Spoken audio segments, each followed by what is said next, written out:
கூடியது வெஸ்டீஜ் பிரைம்ல காம்பயோட்டிக்ஸ். ஏன் இந்த காம்பயோட்டிக்ஸ்ங்கிறது அவசியம்? ஏன்னா நியூட்ரிஷனல் டெஃபிஷியன்சிஸ், அதாவது ஊட்டச்சத்துக்கள் பற்றாக்குறை ஏற்படும் போது என்ன மாதிரியான அறிகுறிகள் காமிக்கும்? ஒன்று ஸ்கின்னை பொறுத்த வரைக்கும் என்ன ஆகுது? சருமம் வந்து கலர் வந்து மங்க ஆரம்பிக்கும். டெர்மடைட்டிஸ் அப்படின்னா வீக்கம், ஸ்கின்ல ஏற்படக்கூடிய வீக்கம். ப்ரூசிங்னா சிராய்ப்பு, ஸ்கின் ஏதாவது உறிஞ்சி வருது, சதை உறிஞ்சி வருது அப்படின்னா அதை ப்ரூசிங் அப்படின்னு நம்ம சொல்லுவோம். இது ஏற்படுறதுக்கு காரணம் என்ன? Iron, folic, vitamin B12, B complex vitamins, vitamin C, zinc, iron, vitamin B12 and protein. So இத்தனை விதமான ஊட்டச்சத்துக்களோட பற்றாக்குறையினால் தான் ஸ்கின்ல வரக்கூடிய ப்ராப்ளம். ரெண்டாவது நெயில்ஸ், நகத்துல வரக்கூடிய பிரச்சனைகள். நகம் வந்து ஸ்ட்ராங்கா இல்லை, கரெக்டாக கர்வ் ஷேப் வந்து இல்லை, பயங்கர ட்ரையா இருக்கு அப்படின்னா அதற்கு அயன், விட்டமின் B12, புரோட்டீன், இந்த ஊட்டச்சத்து பற்றாக்குறை தான் காரணம்.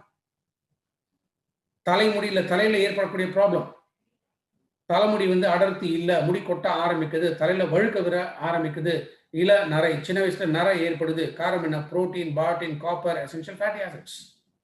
கண் பார்வை கோளாறுகள், vitamin A, riboflavin, vitamin B complex, இது முக்கியமான ஒரு காரணம். வாயில ஏற்படக்கூடிய அல்சர் இருக்கலாம், உதட்டில் ஏற்படக்கூடிய வீக்கம் இருக்கலாம், இல்லை ஸ்கின் தோல் உறிஞ்சி வருது இருக்கலாமே, பி காம்ப்ளெக்ஸ் விட்டமின்ஸ். கழுத்து பகுதியை பொறுத்த வரைக்கும் தைராய்டு கிளாண்ட்ல வரக்கூடிய பிரச்சனை இருக்கலாம், இல்ல நரம்புகள் ஏற்படக்கூடிய ப்ராப்ளம் இருக்கலாம்.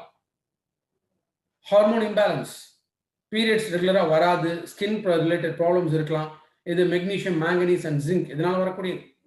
எலும்புகளில் ஏற்படக்கூடிய தேய்மானம், விட்டமின் டி, கால்சியம், மெக்னீசியம், இதோட பற்றாக்குறையினால எலும்புகள் சம்பந்தப்பட்ட ப்ராப்ளம் ஏற்படலாம். ஸோ அப்ப நிறைய நோய்கள் இதெல்லாம் ஏற்படுறதுக்கு காரணம் என்ன? இந்த விட்டமின்ஸ் அண்ட் மினரல்ஸோட பற்றாக்குறை. அதனால்தான் மல்டி விட்டமின்ஸ், மல்டி மினரல்ஸ் இதோட காம்பினேஷன்ல காம்பயோட்டிக்ஸ் அப்படின்னு இந்த ப்ராடக்ட் லான்ச் பண்ணும்.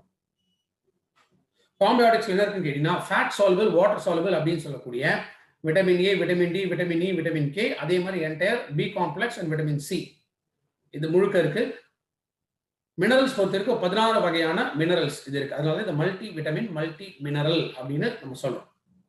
அதை தவிர இதில் இருக்கக்கூடியது இன்னும் அதிகமாக 2 விஷயம். ஒன்று ப்ரோபயோட்டிக், இன்னொன்று ப்ரீபயோட்டிக். ப்ரோபயோட்டிக் அப்படின்னா என்ன?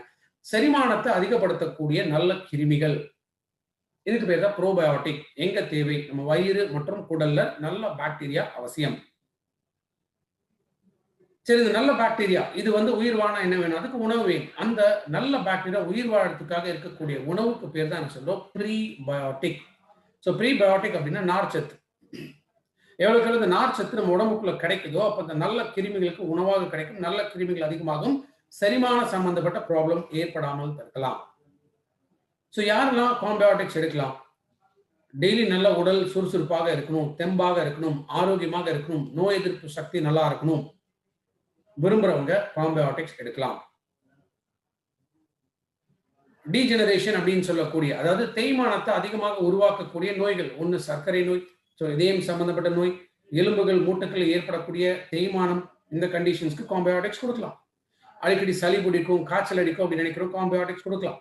12 வயசுக்கு மேல இருக்கக்கூடிய குழந்தைங்களுக்கு செரிமான சக்தியை அதிகப்படுத்தும், நல்ல பசியை தூண்டும், அவங்களுக்கு பிடிச்சு நல்லா சாப்பிடுவாங்க, அதற்காக காம்பயோட்டிக்ஸ் ரெக்கமெண்ட் பண்ணலாம். கன்சீவ் ஆகணும், ரொம்ப வருஷமா வந்து குழந்தை இல்லை அப்படின்னு சொல்றவங்க, அவங்களுக்கு கன்சீவ் ஆகிறதுக்கு என்ன வேணும்? விட்டமின்ஸ், மினரல்ஸ் வேணும். ஸோ அந்த ஊட்டச்சத்துக்கள் அது கொடுக்கக்கூடிய விஷயங்கள் காம்பயோட்டிக்ஸ்ல இருக்கு. ஸோ ஒரு நாளைக்கு ஒரே ஒரு கேப்சூல், 3 வேளையில ஏதோ ஒரு வேளை ஒரே ஒரு கேப்சூல் சாப்பிட்ட பிறகு எடுத்துட்டு வந்தாலே போதும்.